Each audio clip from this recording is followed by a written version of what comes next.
YouTube, what's up? It's raining at 33 here, and I just want to, I'm shooting a video about a very controversial subject in the dark on my way home.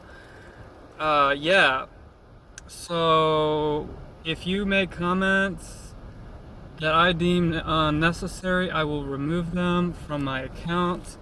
I appreciate all my subscribers, and I hope that you will subscribe. But if you have a problem, if you're a medication shamer, then why even watch my channel? Because that's not what we're about. We're about healing. We're about acceptance, surrender. Medication is not. Once again, it's like my third video. Okay, so yeah, stop trolling out there and think, I don't want to hear about it. Nobody wants to hear your scary stories about it, okay? Period. Nobody wants to hear it. Keep it to yourself. Medications save lives. People are over-medicated. Yes, two true statements. I believe, once again, I'm just saying this as clear as I can, 80 to 90% of people that are on medication do not need to be on medication. Yes, true story. Very over-medicated in this society. And then someone made a comment about how, meds are, every study shows that meds, people get worse. Oh my gosh, that is nothing could be further from the truth. Nothing.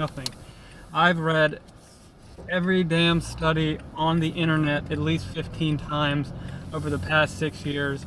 I've read every anecdotal report on benzo buddies, on benzo bashers, on every single drugs.com, ask a patient. I mean, I have looked up every medication from antipsychotics, from Seroquel, older generation, to Rexulti, benzodiazepine, short and long acting, from Ativan to Klonopin.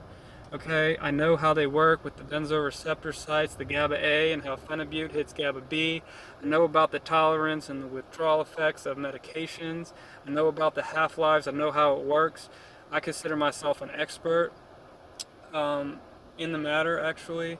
I'm not giving any medical advice, but the truth is that I know personally many people that medications saved their lives.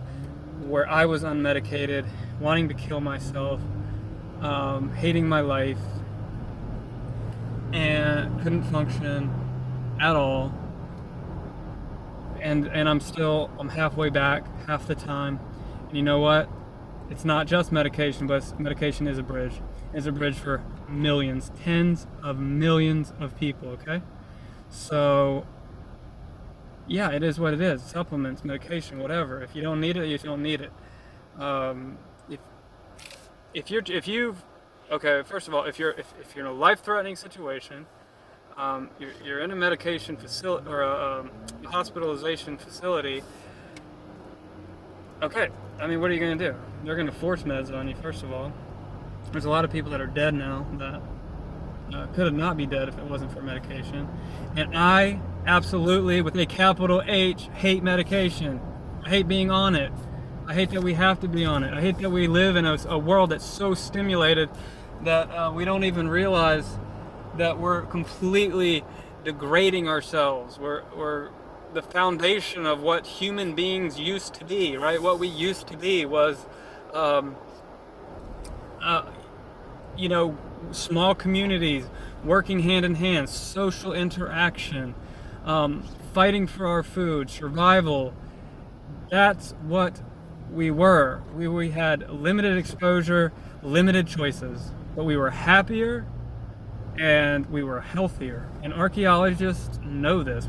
Before the agricultural revolution, we were living in these communities, we were happier. Yes, we died earlier. Anyway, that's for a whole nother thing, but life expectancy was shorter. But why in a society where you have all these lights and all these cars? I mean, I have a brand new car, brand new house. I've got money coming in. I've got everything you need. Beautiful wife. Why am I depressed? People don't understand. Why are you not functioning? It's a biological situation. Some people have situational. Okay, I do not have situational depression. I do not have that. Okay, I have trauma from many years of chronic pain. I have trauma because I didn't have God in my life for many years, and we could go on and on all day about me. This isn't about me. This is about you. This is about our society and why we're crumbling and why we're sick. Why we feel like we have everything, but we have nothing at all. We have nothing because number one, we don't have God.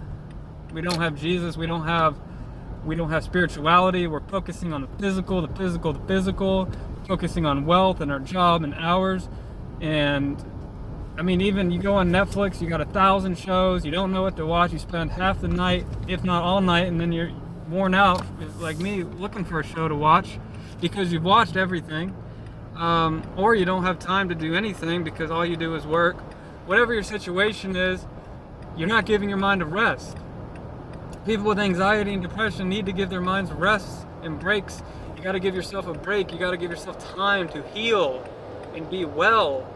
You got to give yourself the right nutrition, fresh green juices. I mean, it's the full picture. It's not just a pill. Okay, it's not just a pill. You got to go out and run. I go out and exercise almost daily. I exercise myself into a burnout. Okay, thinking that was a healthy option. I went from one extreme of health to the other extreme of health, and both extremes are terrible. You have to find a balance, and you've got to do it, and you got to pick yourself up off your ass, and you got to go out there and do it. I did it. Anybody could do it. I didn't want to go to this football game today. I felt really weird and spacey and dizzy like I do every day, hungover all the time, and I don't drink. I quit drinking 5 years ago. From poor sleep because of an autoimmune disease that I have. And yeah, you got to deal with it. You got to do it. I got friends that get out there. You got to do it. You got to live life. But there's an afterlife and there's a better life if you just keep on going. And that's what the message is about. It's not about medication. Who cares? No, medication doesn't ruin your brain. No, it does not.